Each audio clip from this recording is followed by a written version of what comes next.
Haleluya bazalwane uJesu Kristu inkosi namhlanje futhi sesihlezi nogogo wethu Nkosi yami bazalwane siyathanda ukuthi silephule lonke izwi siyaxolisa kulo niphazamisa bazalwane siyacela nje ukuthi nivele kancane nisilephule izwi singabafundi bakaJesu Kristu waseNazaretha amen. Cela ngiqhubeke bazalwane nishaka ngini. Gogo wethu lapha ngegama lika Jesu siyabonga uyaphila kumusa kaNkuluNkulu. Umama wethu ngapho mamkhululiwe egameni lika Jesu Kristu waseNazaretha uAntwethu lapha sicela ukumbona naye uAntwethu ngegama lika Jesu Kristu waseNazaretha uyihlelele nje uAntwethu uyinqumela inzipho ngakho konke nje sibabaza uJesu bazalwane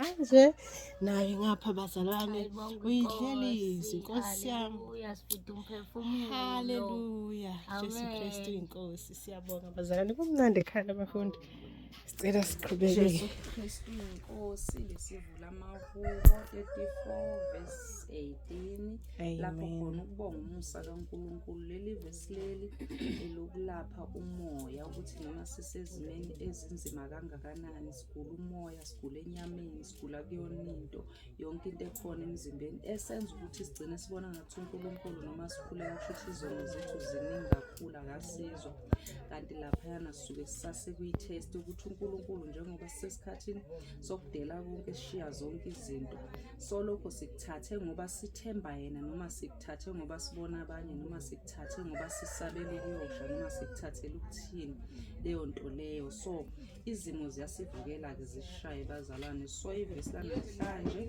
lithi uJehova useduze nabo abanenhliziyo eyaphukileyo uyabasindisa abanomoya odabukileyo okusho ukuthi ke noma singena ezimeni imizimba yethu ibuhlungu sigula sinakho konke sivukelwa izinto laphana sisuke sisesimeni leso kumele ukuthi sisinqobe kahle sikuyitest uNkulunkulu so ukhona ubona yonke into kepha ngokusebenza kwakho nokuyikhuthazela kwakho kuyena ilapho khona hamba yetheni uyaphulukisa inhliziyo yaphukileyo wephinda kusindise ukhona konke abuyisela inyama yakho ngoba uyakubona ukuthi wena awukhathalele okwezwe kepha ukhathalele okwakhe nenqumo oyithathile uphinde futhi uyazimela awuzithathanga ngoba nakho usaba izinto ezithile obukade wena uzodibana nazo uma ufa lapha emhlabeni noma futhi ukuhalela kodwa into ongakhoni ukuthi uyimele ogcina wena umubona ukuthi hayi mangigule kuNkulunkulu angathi akekho ithi ngibuyele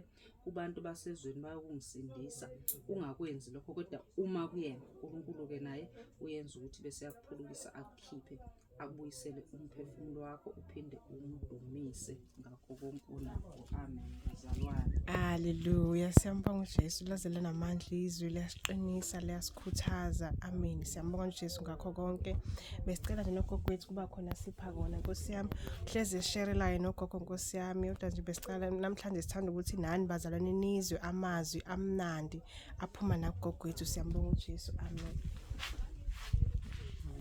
amen haleluya gogo wethu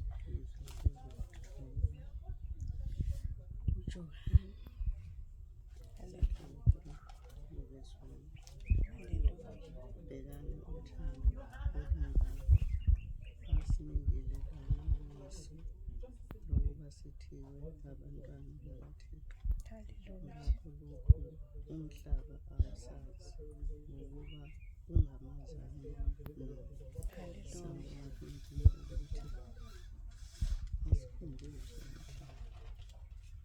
nothando lukhulu nathi wasinika lomisi wasithiwe thina singabantwana bakaThixo ngalokho kufuneka simthande nokuthi kusazi ukuthi singabantwana bakhe senze okulungileyo ngezikhathi zonke khona izwi nje ngithanda futhi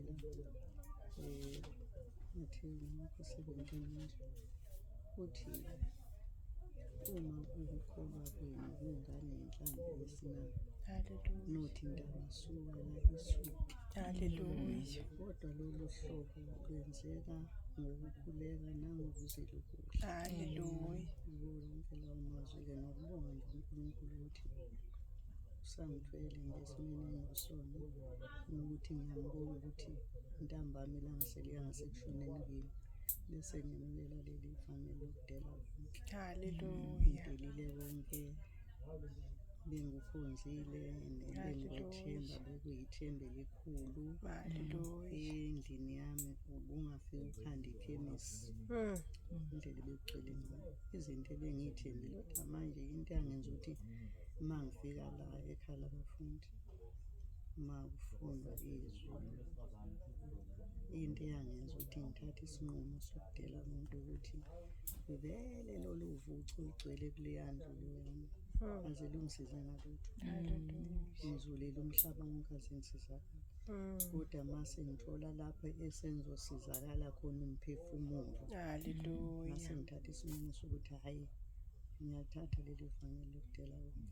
Ngiyabona nje isimo engikusona kube angisithathanga ngoba sengihlulekile ngabe sengiyabuyela ukuthi hhayi kunzima manje empilweni kodwa manje enhlizweni yami akufiki nakancane lokho ngoba ngase ngidelile ngase ngenele.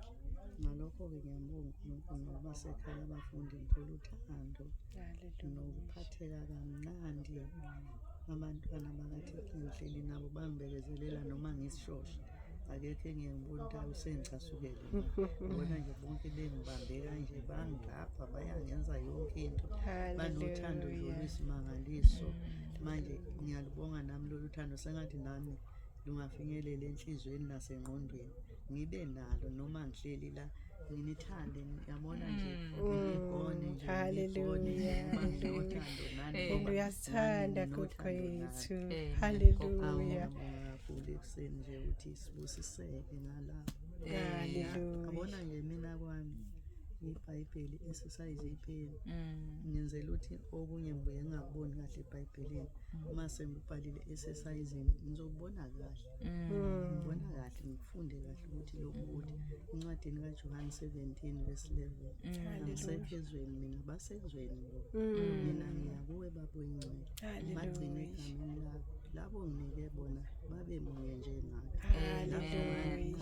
ngabagcine egameni lakho ngibalindile akulahleki namunye kubo kuphele indodana uBhujiswa ubagcwalise kumbhalo. Haleluya. Hey siyabonga. Hey siyabonga Nkosi sasisabusiseka amazwi amnandi kangaka namandla kangakavela gogwethu. Bazalwane lokho esikwenza ekhaya labafuna ihlezi sidle izwi. Siyambonga uJesu ngakho konke siyabusiseka nje usuku nosuku. Amen.